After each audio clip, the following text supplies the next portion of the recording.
दोस्तों, जनरल उपेंद्र द्विवेदी जी ने 13 जनवरी को नई दिल्ली में ऑर्गेनाइज्ड एनुअल प्रेस कॉन्फ्रेंस में ऑपरेशन सिंदूर पर डिटेल जानकारी शेयर की, जिसमें पाकिस्तान के आतंकी ठिकानों पर सटीक हमलों का जिक्र सबसे ज्यादा चर्चा में रहा। इस स्पीच ने पाकिस्तान, बांग्लादेश और चीन के रिगार्डिंग भारत की मिलिट्री प्रिपरेशन को हाईलाइट किया, साथ ही फ्यूचर चैलेंजेस पर साफ चेतावनी भी दी है। इस वीडियो में उसी के बारे में हम बात करेंगे और ये बताने की कोशिश करेंगे कि हमारे 3 दुश्मनों को लेकर भारत की ये तैयारी कितनी जरूरी है। इसके साथ ही पिछले एक हफ्ते में जियोपॉलिटिकल सिचुएशन जिस हिसाब से बदली है, उसमें भारत के रोल के बारे में भी बात करेंगे। तो चैनल को जरूर सब्सक्राइब करना और वीडियो पूरी देखना।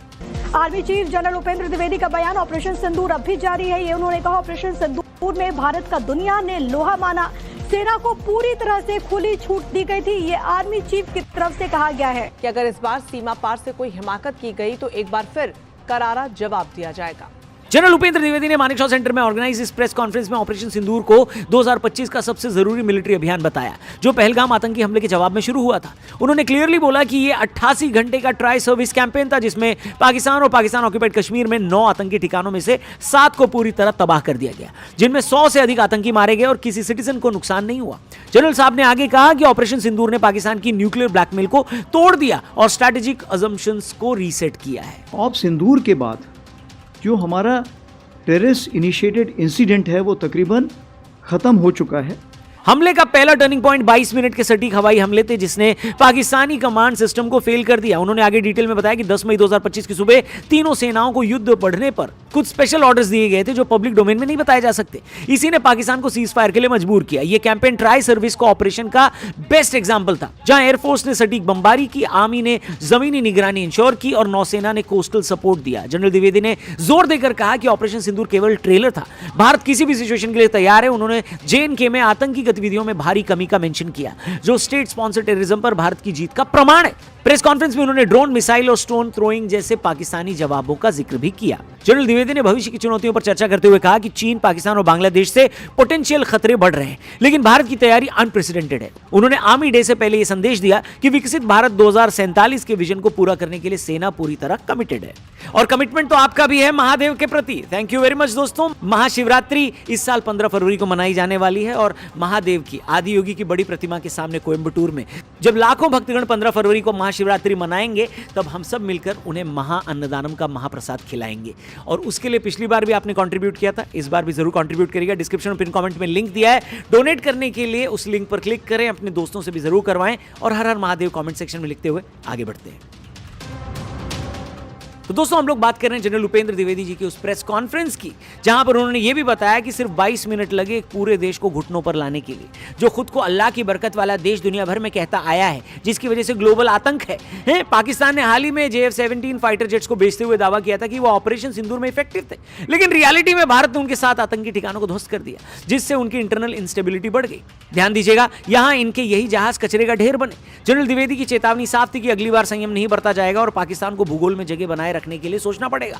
पाकिस्तान के पर्सपेक्टिव में यह ऑपरेशन उनकी न्यूक्लियर धमकी की पोल खोलने वाला था। 28 घंटे में भारत ने गहराई तक प्रहार किया, जिससे पाकिस्तान को IMF पर डिपेंडेंसी से बाहर निकलने का झूठा दावा करने को मजबूर होना पड़ा। ऐसा इसलिए ताकि उनके यहां की जनता भड़के नहीं और वो अपना पॉलिटिकल बेइज्जती से बच पाए, लेकिन जनरल द्विवेदी ने उनको फिर से शर्मिंदा किया। जनरल साहब ने कहा कि स्टेट स्पॉन्सर्ड टेररिज्म अब सहन नहीं होगा, पानी और खून एक साथ नहीं बह सकते। ध्यान दीजिएगा, ये वही स्टेटमेंट है जो प्राइम मिनिस्टर मोदी ने भी कहा था। पाकिस्तान के लिए इसका सीधा मतलब यह है कि उसका आतंकी ढांचा पूरी तरह से तबाह हो चुका है और आगे भी कर दिया जाएगा। जहाँ तक हमारी अलर्टनेस है, लाइन ऑफ कंट्रोल में अलर्टनेस पूरी है, क्योंकि ऑपरेशन सिंदूर ऑन। अभी रिसेंटली पाकिस्तान में बैठा मसूद अजहर, जिसके परिवार के 10 से ज्यादा लोग ऑपरेशन सिंदूर में मारे गए थे, उसका एक ऑडियो लीक हुआ है, जहां वो धमकी दे रहा है कि 1000 से ज्यादा सुसाइड बॉम्बर्स फटने के लिए तैयार है, बस इशारा करना है। ऑपरेशन सिंदूर का डर उसके अंदर इतना बैठा हुआ है कि पाकिस्तान हर वो तरीका अपना रहा है जहां भारत सीधे उसको ब्लेम न कर पाए और कोई सबूत भी न मिले। ध्यान दीजिएगा, 26/11 जैसे हमले में पाकिस्तान ने साफ साफ दिखाने की कोशिश की थी कि हमला उसी ने कराया, हालांकि दुनिया के सामने वो ये मानने को तैयार नहीं था। ऐसा वो इसलिए कर पाया क्योंकि उसको पता था कि इसका कोई कॉस्ट नहीं उसे देना पड़ेगा, जो देना भी नहीं पड़ा। लेकिन अब उसको पता है कि हर हमले के बाद उसका कॉस्ट बढ़ा दिया जाता है। उसका यही डर उसकी नसों तक जाना चाहिए। धुरंधर में वो डायलॉग है ना कि इनके टेररिज्म को इस हद तक तोड़ दो कि जब वो सोएं तो उनके ख्वाब में भी हम ही बैठे नजर आने चाहिए। यही अब हो रहा है। जम्मू कश्मीर में घुसपैठ रुकी है, भविष्य में भारत का जवाब डिसाइसिव होगा। डेटा के लिहाज से ऑपरेशन में पाकिस्तान ने ड्रोन और मिसाइलों से जवाब दिया, लेकिन भारतीय एयर डिफेंस ने सबको फेल कर दिया। यह पाकिस्तान की मिलिट्री मिसमैनेजमेंट को दर्शाता है, जहां वे पत्थर फेंकने जैसे स्टोन एज तरीकों पर उतर आए थे। कुल मिलाकर पाकिस्तान अब ग्लोबल स्टेज पर कमजोर दिख रहा है और ऑपरेशन ऑपरेशन सिंदूर उनकी सरेंडर का कारण भी बना है। इसके अलावा जनरल द्विवेदी ने बांग्लादेश को इनडायरेक्ट रूप से एड्रेस करते हुए सीमा पर बढ़ती इंस्टेबिलिटी का जिक्र किया, जहां अवैध घुसपैठ और आतंकी एलिमेंट सक्रिय हैं। ऑपरेशन सिंदूर की सफलता बांग्लादेश के लिए संदेश है कि भारत पूर्वी सीमा पर भी उतनी ही अटेंटिव है जितना पश्चिमी पर। 2025 में बांग्लादेश में पॉलिटिकल उथल-पुथल के बाद भारत ने अपनी खुफिया निगरानी बढ़ाई है। जनरल द्विवेदी ने हाईलाइट किया कि ट्राई सर्विस अभियानों की क्षमता किसी भी दिशा में तैनात है। बांग्लादेश के कॉन्टेक्स्ट में इसका अर्थ गहरा है। इससे उनकी सरकार पर दबाव बढ़ेगा कि वो भारतीय सिक्योरिटी इंटरेस्ट का सामना करे। ज्यादा उंगली करेंगे तो उंगली उन्हीं की तशरीफों में घुसाने में भी टाइम नहीं लगेगा, समझे? कि ये कौन सी सरकार है जो वहाँ पर है। अगर वो इंटरिम सरकार है तो क्या जो वो एक्शंस ले रहा है क्या वो 4 या 5 साल के लिए हैं या 4 या 5 महीने के लिए हैं। तो उस चीज़ को मद्देनजर रखते हुए क्या हमें उसमें तुरंत रिएक्ट करने की ज़रूरत है या नहीं, ये हमें समझना चाहिए। ऑपरेशन सिंदूर ने दोस्तों साबित किया कि भारत डीप रूटेड यानी कि किसी भी देश के अंदर जाकर हमलों को कर देने में माहिर है, जो बांग्लादेश के आतंकी लॉजिस्टिक्स को भी प्रभावित कर सकता है। जनरल द्विवेदी की प्रेस कॉन्फ्रेंस में डेटा ड्रिवन अप्रोच ने दिखाया कि भारत की तैयारी मल्टीपोलर है, जिसमें बांग्लादेशी सीमा पर नई ब्रिगेड तैनाती भी शामिल है।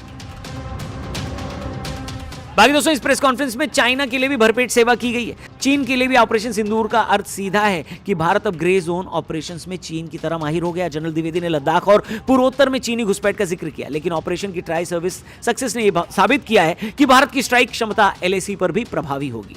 उन्होंने स्पेशल फोर्सेस की नई यूनिट्स का मेंशन किया जो दुश्मन को चौंकाने के लिए तैयार है। चीन को यह संदेश मिला कि भारत का एयर डिफेंस ड्रोन मिसाइल हमलों को रोक सकता है, जैसा पाकिस्तान के खिलाफ हुआ। 2047 के विजन में सेना की भूमिका चीन की मिलिट्री एम्बिशन को चुनौती देगी। अब चीन के लिए सबसे बड़ी समस्या यह है कि जिस हिसाब से ट्रंप बावला हुआ काम कर रहा है, उसके पास यानी चीन के पास भी भारत के साथ मिलकर काम करने के अलावा और कोई इफेक्टिव ऑप्शन नहीं है जिससे कि वो अमेरिका के इंटरेस्ट को काउंटर कर सके। अब आप मानिए या ना मानिए, लेकिन चीन के साथ भारत का सहयोग अमेरिका के लिए किसी बुरी सपने से कम नहीं है। वहां चाइनीज इस बात से पहले ही खार खाए हुए बैठे हैं कि वेनेजुएला में ट्रंप के आने के बाद से पूरे इलाके का तेल अब अमेरिका के अंडर गया है, जो सीधे चाइनीज इंटरेस्ट के खिलाफ है। चीन का वेनेजुएला में $100 बिलियन से ज्यादा का इन्वेस्टमेंट था, जो अब डूब चुका है ऑलमोस्ट। ऐसे में उसके पास भारत के साथ हाथ मिलाने के अलावा और कोई ठोस ऑप्शन नहीं है, ऐसा एक्सपर्ट्स बोल रहे हैं। अब दिक्कत यही है कि चीन की आंख कितनी भी छोटी हो, लेकिन नाक पल्ली पार तक लंबी है। अभी कल ही चीन ने कश्मीर के एक हिस्से को अपनी टेरिटरी बता दिया। ऐसा तब है जब उसके पास हमारा अक्साई चीन भी पड़ा हुआ है। चीन मुख्य रूप से अक्साई चीन, अरुणाचल प्रदेश और शक्सगाम वैली जैसे भारतीय इलाकों पर अपना दावा करता है। भारत इन दावों को खारिज करता है और इन्हें अपना अभिन्न अंग भी बताता है। इन दावों से दोनों देशों के संबंधों में तनाव बढ़ा है। हालांकि डिसएंगेजमेंट के प्रयास जारी हैं, क्योंकि दोनों ही देशों को पता है कि सेंटीमीटर जीतने के लिए मीटर नहीं छोड़ा जाता।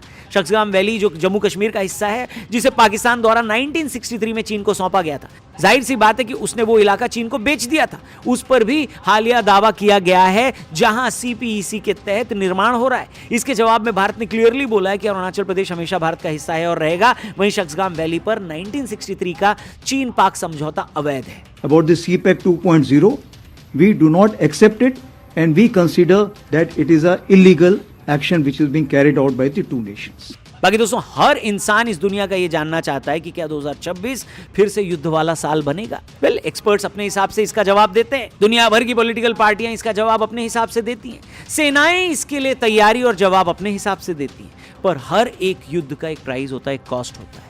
कोई भी देश वॉर में पड़कर अपनी अर्थव्यवस्था को, अपनी इकोनॉमी को कभी कमजोर नहीं करना चाहेगा, लेकिन अगर युद्ध ही एक ऑप्शन है तो किया भी जरूर यही जाएगा। बाकी इस पूरे मुद्दे पर आपका क्या है विचार?